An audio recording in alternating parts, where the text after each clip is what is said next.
over and over again, people say to me, and you may get this question in your own parishes, how did you know God was calling you? You know, how does anybody know that God is calling them to something? And so there's this early drive to commit my whole life, and so, you know, the lives of the saints tend to pop up. Religious life, St. Francis, St. Benedict, all those guys started to pop up in my life, and so I initially thought that's what God was calling me to. Okay, I'm going to give my life completely and totally, and throw away my clothes and run off down the road like St. Francis, and that's the right. Yeah.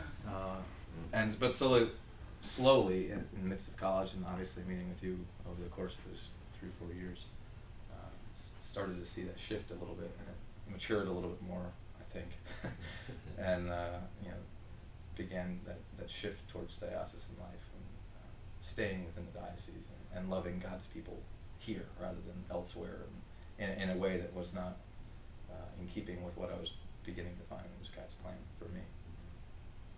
I couldn't make him stop calling me. I had these ideas that kept popping into my head, and thoughts of the priesthood, and, you know, things of how this would fit my life. And I was in a position where I really didn't want to do that. And so I was always coming up with excuses or reasons why this wouldn't work or why this wasn't right for me. And it wouldn't go away. It was just something that no matter what I did, this was always there, and I was always being pushed in this one direction. A lot of people have in their minds that, you know, lightning strikes and a booming voice comes down from heaven that says, you will be a priest. And for me, I mean, as somebody who actually was raised in a different tradition, the United Methodist tradition, I started feeling called to ministry when I was in high school. Really took that seriously when I was in college, and it led me on this long path. When I finally became Catholic, I sensed that the priesthood would probably be a part of that, or potentially at least was a part of that, becoming Catholic, because I was so committed to ministry from a long time before. But I knew it took levels and levels of discernment, and that certain doors would have to open before I was ready to make that step. And so for me, it's just been a sort of sometimes gentle, sometimes not so gentle progression of God saying, all right, here's the next step. I'm calling you to ministry, but I'm not going to tell you what it is when I was 18.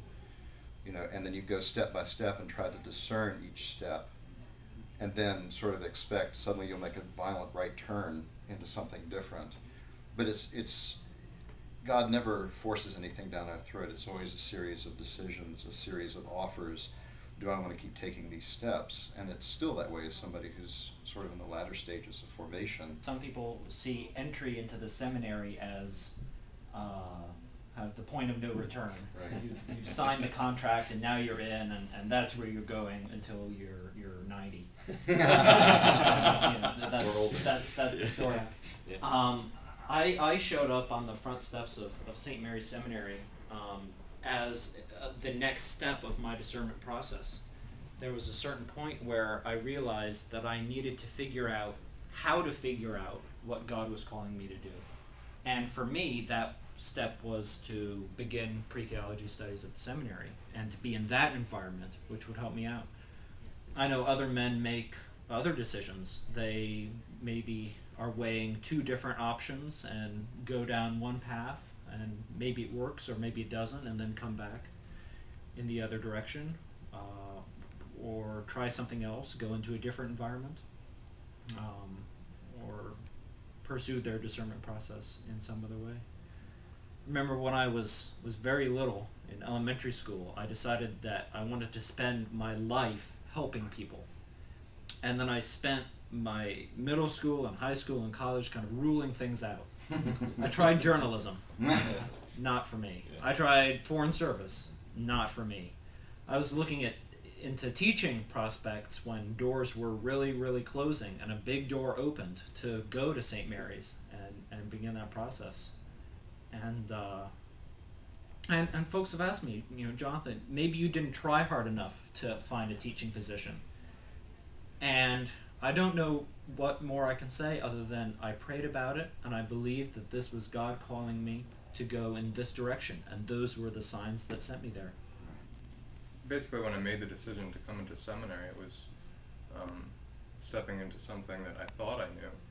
But then once you get there, I mean, it's my expectations were, you know, kind of not shattered. I mean, it wasn't a bad thing, but it was a good surprise to realize, oh, this isn't exactly what I was expecting. But you know, it kind of makes you realize that God is working in all of this, and you know, yes, we cooperate with the decisions, but you know, as we move forward, you know, we kind of look around, look at our lives, look at the signs as to, you know, okay, you know, I this feels right, you know, and I'm coming to realize that more and more as you know, my expectations just keep being shattered. I mean, it's and it just shows me how much that is God working in my life as opposed to me, because you know, and every day I'm realizing something new about the priesthood. It's giving me a different perspective to look at it from, and I don't know,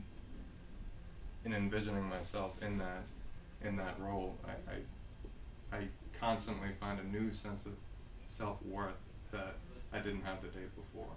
6 o'clock in the morning, I wake up and my mind's very clear and very calm, and I feel like I hear not a voice, not an external voice, but some sort of voice internally that says, you know, I want you to be a priest. I was dating at the time. That came as a bit, you know, this didn't fit into my life mindset, and you know, I recorded it. I'm like, well, this feels like something important. I'm going to write this down in my journal and come back to it in years to come if I need to. And in the morning, I went over to our brand new engineering school here at VCU, and went to my 8 o'clock thermodynamics class and sat down. The teacher started going off, and in about 10 minutes I had enough, slammed my book shut, and walked across the street to Monroe Park and sat under a tree and just cried my eyes out. You know, I was scared. I was terrified.